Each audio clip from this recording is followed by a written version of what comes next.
Hello, everyone, and welcome to another episode of Q&A with Coach. My name is Coach Mariano Sanchez, and in this series, we have the opportunity to get to know different club members and staff members.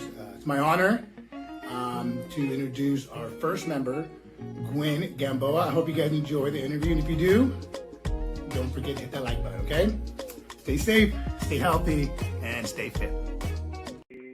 Cool. Hey, how's it going? Welcome back, everyone. We got Gwin Gamboa with us, our first member that we are highlighting. So, Gwin, welcome Thank you. to our channel. You're the first member. This is our second interview we've ever done.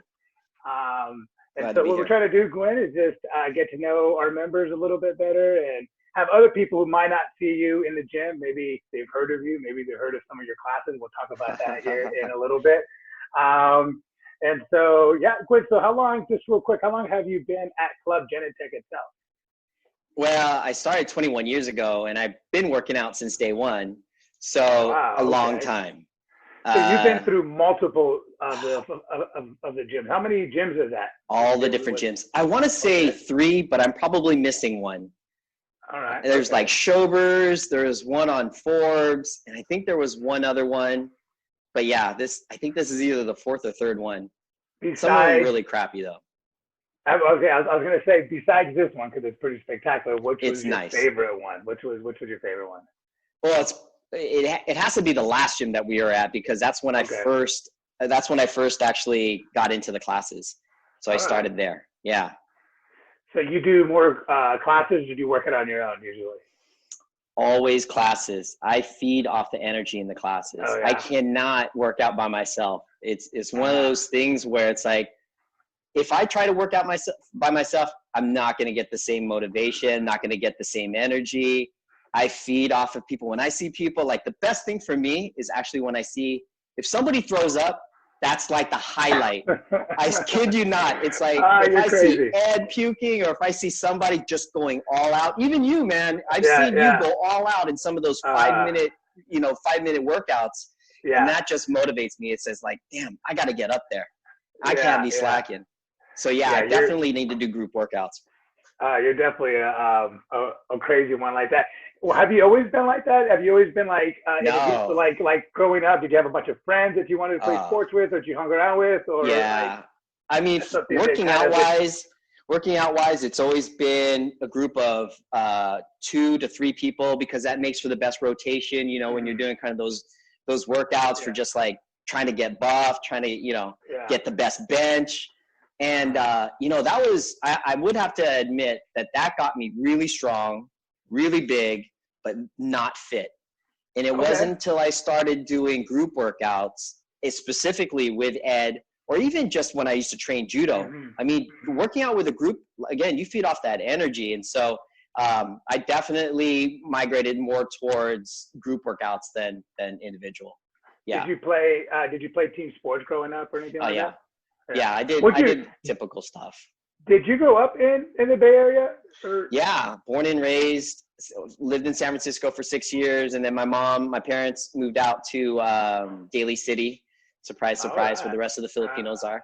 Oh, you're local, huh? Local. Always been around the Bay Area. The only time I stepped out was to go to college down south, and then came back up here. Cal Poly. Yeah, Cal Poly. Go Stanks. Oh my God. Randy Phil, we just interviewed Randy. He was a Mustang too. He was a Cal Poly graduate. Yeah. Right on. That was not set up, by the way. I did not. You're choosing us. You're handpicking us. You're handpicking us, right? Dude, I love that school. If I could have got in, I wish I went there. It was a fun school. It was fun. Quite a bit in college, definitely. Oh yeah. Beautiful area, right? For sure. For sure. What's it called? Was Blondie's there? Was Blondie's a pizza place you used to go to when you were in college? Is that the place, or was it Woodstock? So admittedly, I went to Cal Poly Pomona, not Cal Poly St. Louis. It's the other Cal Poly. Further down. Way south. Okay. I should have started with that. I should have started with that. Not as cool for me. That's cool. I've never been. It's the cooler one. Oh, is it? Okay. I've never been, so I shouldn't say that. Yeah. No, it was good. So what'd you study in college? Like what'd you want to do? So I started off as a mechanical engineer, and I did pretty well, but it sucked. So like I was getting good grades. I was just good at math. I was good at science, and I said, okay, I might as well put that to good use. Let me go into engineering. And it didn't work out because even though I was acing my first year, I couldn't picture myself doing that for the rest of my life. Mm-hmm. So then I went into biology. Basically, that was my undergrad. Did part of my master's in neuroscience, but didn't finish that up, unfortunately. Okay. And so have you been with Genentech for 20 years? This is my first job. First job out of college. Yeah, no, I mean, really? Yeah, exactly. Oh, wow. That's funny so cool. Story. My mom told me when I was 12 that I need to work at Genentech. So basically, 12 years old, she knew what you needed to be. Well, I think she had some friends that work at Genentech, and then she was like, it's a great company, and it just stuck in my head. When I graduate, when I switched over to biology, I said, when I graduate, I'm going to work for Genentech. So I only applied at two places, Genentech and HP, which at the time had like a kind of a branch of biotech. That's gone. And, the rest is history. Wow, so, that's nothing greater than mama's intuition. You know what I mean? When mom knows. Plant the seed. So was that like, speaking of like mom, and how big's your family? Is there a lot of you that were going out there studying? I come from a really small family, and actually my sister also works at Genentech, and she's joined a couple of workouts. Yeah, I remember. Yeah. So just the two of us. I'm the youngest. I'm the baby. And my wife, on the other hand, has a huge family, and it's kind of nice actually to see. I mean, because I grew up with just a few cousins close by. But her family's all in the Bay Area. So all right. It's good and it's bad. I mean, if we were to invite everyone from her side of the family and my side of the family, we're talking about a wedding of like 350 people. So we decided we're going to Maui, and 70 people came along. That's smart. The destination weddings are good. Yeah. So you have like a birthday party every week and you got to go to. There's some kind of celebration, there's right? Always something. Yeah. So it's kind of crazy with a lot of family, and it's also nice. I mean, one of the things is that like I'm kind of the person who always is, blabbering on about fitness, and they, sometimes I get sick of it, and so I have to shut my mouth. But since this whole quarantine thing, they've been wanting me to lead some Zoom classes. So on the weekends, that's pretty much all I do. I have really? I got a senior class. I got a senior class for my parents. I got and the aunts, and kind of the over 65, the 65 and older group. And then I got one for everyone who wants to go get it, Yeah. So kind of a crazy one. I've known of you to do. How big's your family? Because I know you do a lot of family fitness with your kids and stuff. So my personal family, I got 3 kids. Okay. So they're 13, 13, just turned is that right? Yeah, 11 and 7. My 7-year-old, she had her birthday yesterday, so that was a lot of fun. Oh, fun. But how's she doing? Having birthday and like not being able to have all her friends over, like a typical birthday. She's okay with it. I mean, she was okay. I was a little afraid that she was going to be really sad, but we did the whole Zoom party and everyone sang happy birthday to her. Mm-hmm. We tried to make it special. I took the whole day off. I wasn't almost going to make it to class, but I cut away for an hour and made it. But the birthday was good. I actually have.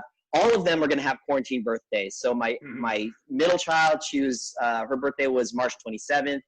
Yesterday was my youngest, and my eldest is coming up in 2 weeks. So they're all. So fair was fair. Everyone's going to have a quarantine birthday. Everyone's having it. And you don't have to invite all the family over, all 250 of them. So you no cleaning. No cleaning. Yeah, just good. One room has to look nice. That's it. Yeah. Oh, that's great. So. I know you haven't been going to the park lately, and so those of you who don't know Gwin, he takes his family out to San Mateo College. Yep. Yeah, and CSM. They do family workouts on the weekends, and I've been trying to go and hang out with them and do a little workout with everybody, but I haven't been able to do that. What got you going out there? Like, what kind of started that whole thing? Well, it started back when I did a Spartan race. And so I got a bunch of friends to join Spartan, and I wanted to get everyone together. So I was team captain, and we all trained on our own, but once a week we would go to CSM and all train together, just, you know, for that camaraderie. That team stuff, that stuff you said you like to do, right? Get everyone involved. Good. All kinds of stuff, you know, pretty much whatever Ed was doing in his workouts, we were doing the same thing. But that actually was, I think that was before I started Ed's class, but that's really what got me going with going to CSM. It got bigger. My buddies would invite their wives, they would invite their kids. So that's when I started asking you, oh man, I'm not used to training kids, you know, at the same level, but you gave me great advice. Hey, just make it fun. They don't even know they're exercising when you're playing tag, right? So I incorporated a lot of that into it too. Oh yeah, definitely. Adults, we take the play out of everything, right? We want to make everything work, and we're going to work hard. We're going to grind. When kids, man, they just want to have a good time and have some fun, which is fitness, right? Fitness should be fun, and we should be having a good time. Do you get your wife involved with your workouts? She does. So she's like my third. She's my I like to call her the. She gets the private lessons where she doesn't want to be on camera. She doesn't want anyone else there. She lets her cousin in, and we do Zoom, and she's there too. But my wife, she doesn't. She's introvert, so she just likes me training her. But the thing is, she doesn't want me to just tell her what to do. She wants to see me suffer with her. So I get 2 or 3 workouts a day over the weekend. Actually, after this, I'm supposed to train her. So she's got her own kettlebell. The only thing I can't get her to do, but I tricked her last Saturday, is she refuses to do burpees. And so basically, I did a complex, like kind of how you do it when you break it down. I said, okay, guys, we're going down for a plank. And after that plank, I want you guys to sprawl up, and then I just want you to stand. That's it. And then we're going to go back down in plank, and then we're going to sprawl up, and then she was doing it at first, and then I said, and any of you guys who want to do burpees, because there was like 20 people online, if any of you guys want to do burpees, do burpees. She looked at me and she stopped right away. She goes, "You tricked me." That's so good. I wish that was on camera. I would have loved to have seen that. Yeah, the look on her face though, man. She was like, "I told you I don't do burpees." I was like, you just did 3. It's not a burpee though. It's not a burpee, right? It's not a burpee. That is great. How long have you guys been married? Oh man, so we've been married. Let's see, 17 years now. Oh wow. But we've been together for 31. I guess this year would be 31 years. Sweetheart? So we're high school sweethearts. Wow. All the way through 31 straight years, no breakups. Maybe for a day or so breakup. Man, I wish I'd known this. I would have loved to see a prom photo.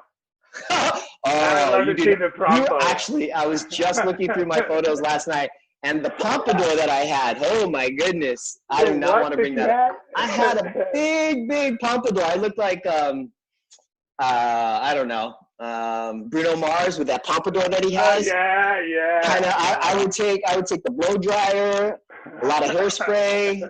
I'm sure a lot of people were doing that. I hope a lot of people are doing that. But nope, that's all changed. Now I've shaved my head, as you know. It's kind of cold in the garage, so this is basically I'm going for the look, just like you, man.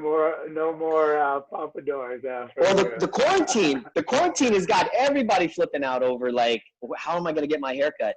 And I said, screw it. You know what? Mother Nature's already taking it away. I'm just going to embrace it. So I just shave the whole thing off, and I love it. I got to fix my hair in the morning. Welcome to the club. I went through the in and out phase for a little bit too, and I finally just said, have at it. Hey man, bro, I love talking to you. Wish we could do this all night long. Again, thanks for hanging out with us. What I'd like to do when we end these is do a little rapid fire question. Just some random silly question. I'm asking about 10 or 15 of them. Say whatever comes off the top of your head. All right. And I got a couple of that I might try to throw you off. Some curveballs. For a little bit, okay? Okay. So, real simple one. What's your favorite color? Blue. Blue. Are you a night person or a morning person? Night. Favorite topping on a pizza? Pepperoni. What's your favorite word? I can't say it. Can't say it. We'll just bleep that one out. Okay. Yep. All right, Beef. What's your favorite vegetable? Brussels sprouts. Oh, yeah. I love a good Brussels sprout. Yeah. Last book you read? Damn. I think it was David Goggins, but you can't hurt me. Can't hurt me. David Goggins. Yeah. Awesome book. Awesome book. Yeah. How's that for motivation? Yeah. What's your favorite sport? Judo. Judo. Yeah, I like Judo. it. Fellow grappler to another grappler. I really appreciate that. What's your favorite TV show? Right now, Ozarks. I'm watching Ozarks. Not of all time. The favorite of all time is The Office. Favorite of all time. The Office? All time. Okay. The Office. You know what? There's a lot of people out there that are going to be upset with me, but I've maybe only seen like 1 or 2 episodes. Oh no, you're going to say it. I know. There's a lot of people up there. Sorry, guys. I'm going to get on it this weekend. I have some time. Hopefully. Okay. All right. If you could be any animal, what animal would you be? Lion. Yeah. For sure. All right. Here's another question. If you could be any flavored ice cream, what flavored ice cream would you be? Peanut butter. Describe yourself in 3 words. 3 words? Oh, shoot. 3 words. Hell of aggressive. I was going to say hella, but I'll say hell of aggressive. It would have been okay because you're throwing me off here, man. These are good questions. I told you I was going to throw you some good ones here. If you could change lives with anyone for a day, who would it be? Alive or living? I would do Joe Rogan, hands down. Joe Rogan. Okay. Yep, hands down. That'd be a pretty fun life to go there and hunting and do some fun stuff. He's got the man cave. I love it. Oh yeah. All right, and then the last question, my favorite question: what is your favorite quote? You're gonna love this one because you are actually the person who turned me on to this guy. So it seems stupid if you don't understand it, but it's basically if you want to change the world, make your bed every day. You know that one? Yeah. You know the admiral. I forgot the admiral's name, but watch the YouTube. And basically, can you explain that a little bit? Because that's a great one. I know that. You know what? It sounds simple to make your bed every day, but the way he describes it is you start your day off with a win when the first thing that you do is check a box and say the task is done. And to me, I wake up, I wasn't always making my bed, but just waking up, making my bed, the first thing I do, and then just feeling good that I got something done. And the way he says it is, once you get that done, you start doing another task and another task and another task. And I think that's like the way my mentality is. It suits me to be able to check the box and say I did it. And it's actually the reason why working out every day at 12 o'clock helps me check that box. And I mean, I don't do goals anymore. I just like doing systems like habits, and that, waking up, making your bed is just another way that I feel like my OCD of checking the box definitely gets checked. I really appreciate, I really love how that quote has become more of a way of life, like more of a philosophy almost with you. So that's pretty neat the way you're able to turn that into that pretty cool stuff, man. All right, Gwin, thank you so much, man. I'm sure I'm going to see you online training either one of these days here. Can't wait to see you in person back in the gym. Can't wait to see everyone back in the gym. Guys, thanks again for tuning in. If you see Gwin out there, say hi to Gwin for us. All right, guys. Have a good one, everybody. See you, Mariano. Thanks a lot. See you.